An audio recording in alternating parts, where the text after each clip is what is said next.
Hey guys, welcome back to another video. Ignore my room.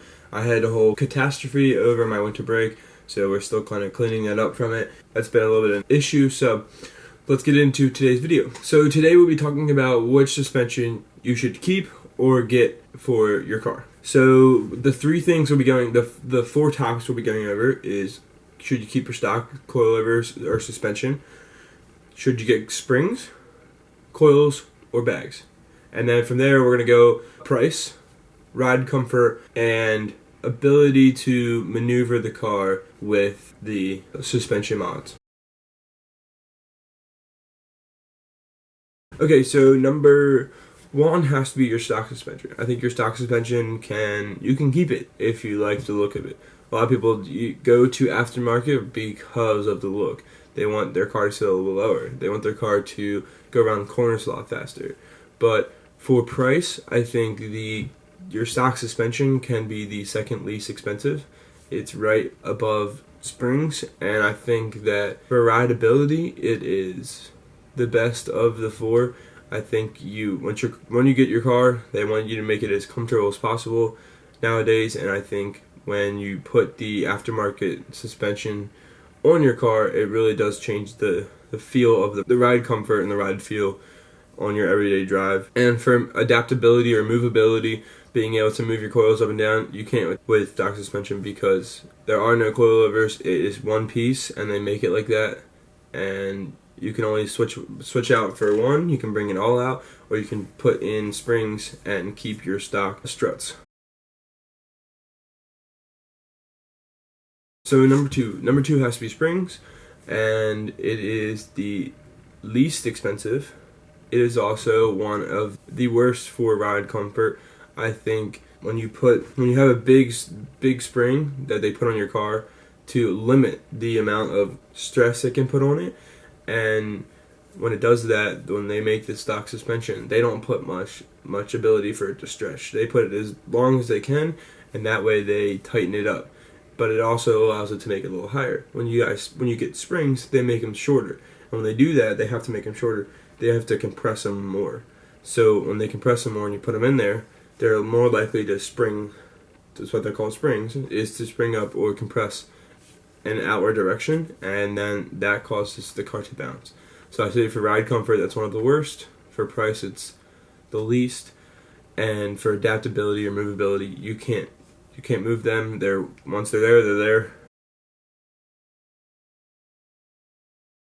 So option 3 has to be coilovers. I have coilovers on my 2016 WRX, and I'm really glad I did it. They are the third highest. They are the third highest on the price point. They do cost you a lot, and you do have to go through a bit of work to put them on. I think for ride comfort, it's one of the worst. They're the third highest on the price chart, and I think for adaptability, you buy coilovers because you can adjust them. You can raise them up, you can lower them down. And I have my car almost as low as I possibly can for summer, and for winter, when I put my stocks with some snow tires on there, I raise it up a little bit so that I'm not, ruining my splitter, and I can still get over bumps and over hills that you have to go into, like a grocery store or certain places. And so I think for adaptability, it's one of the best. It's the second best, and we'll get into bags now. Option 4 has to be bags. So bags are air suspension. If I say bags, you're confused, it is air suspension. So air suspension has more components. It is a higher cost, it is the biggest cost, but it also has the best for adaptability or movability. So bags allows you to put air in a tank and have a compressor in the trunk. Most people put their stuff in the trunk. You get a tank, an air compressor, a bunch of steel hoses, and then all of your struts. And you put them in and you attach them to the tank and the compressor, and you can raise up, you can raise down with a push of a button.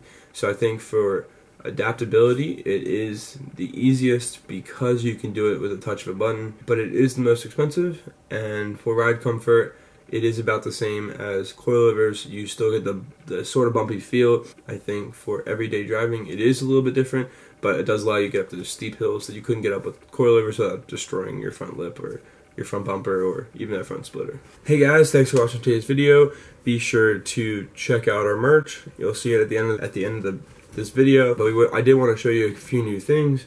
So we have new beanies without and with the pom-pom. We have some new stuff coming this Saturday, January 27th, 2018. This is going to be some huge savings for you guys and definitely some cool deals. So stay tuned to all of our Instagrams and our website.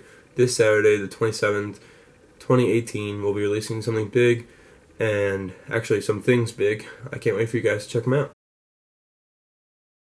So guys, I just finished editing the video and I realized I didn't actually outro it, so thanks for watching. Be sure to like and subscribe and turn on those bell notifications to stay up to date. We post every Tuesday and Thursday at 4:30 Eastern Standard Time, so we'll see you next time. Peace.